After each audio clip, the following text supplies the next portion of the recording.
Bola panas kasus mafia Migor.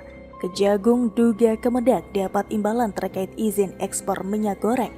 Mendak Lutfi bakal ikut jadi tersangka? Ditulis oleh tim redaksi jurnal dari berbagai sumber.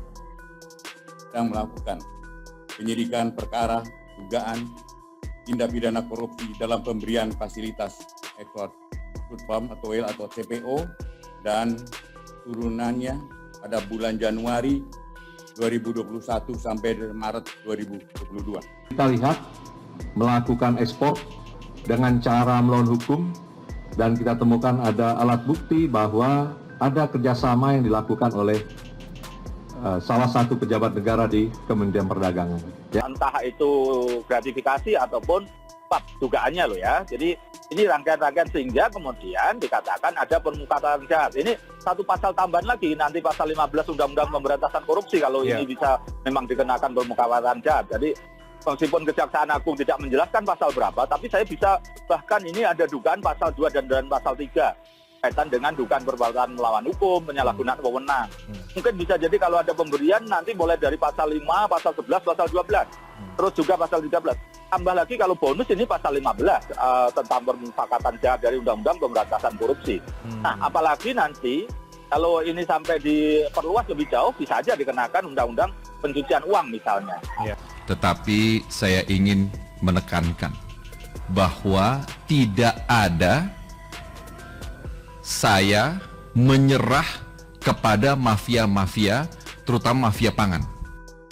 Jaksa Agung Muda Tindak Pidana Kasus atau Jampitsus Febri Adriansyah menduga Direktur Jenderal Perdagangan Luar Negeri Kementerian Perdagangan Indrasari Wisnuwardana mendapatkan pemberian dari beberapa perusahaan eksportir crude palm oil atau CPO dan turunannya, termasuk minyak goreng atas diterbitkannya izin persetujuan ekspor atau PE.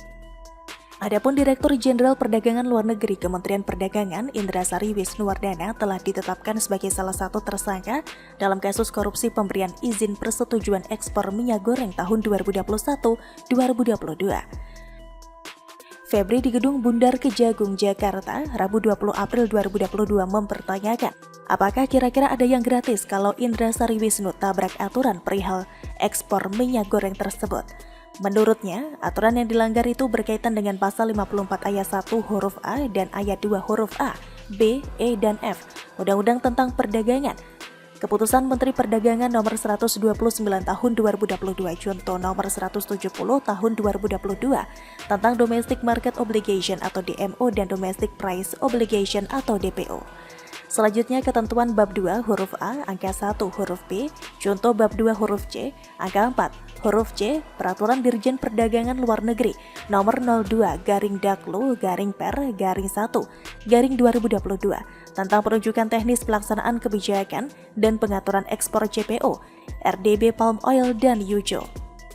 Secara terpisah, Direktur Penyidikan Jampitsus Kejagung juga menduga tersangka Indrasari menerima pemberian tertentu dari sejumlah perusahaan eksportir crude palm oil atau CPO dan turunannya.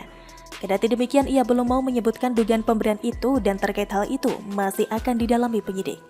Selain Indrasari, Kejagung juga menetapkan 3 tersangka lain dari pihak swasta, yakni Stanley MA atau SMA yang merupakan Senior Manager Corporate Affairs Permata Hijau Group, Master Parulian Tumanggor atau MPT atau Komisaris PT Wilmar Nabati Indonesia dan Picar Togar Sitanggang atau PTS selaku General Manager Bagian General Affair PT Musimas.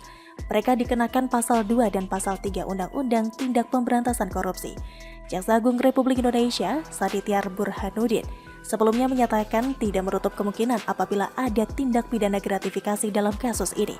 Di samping itu, anggota Komisi 6 DPR dari fraksi Partai Nasdem, Subardi menilai kasus perizinan ekspor minyak goreng merupakan sebuah ironi.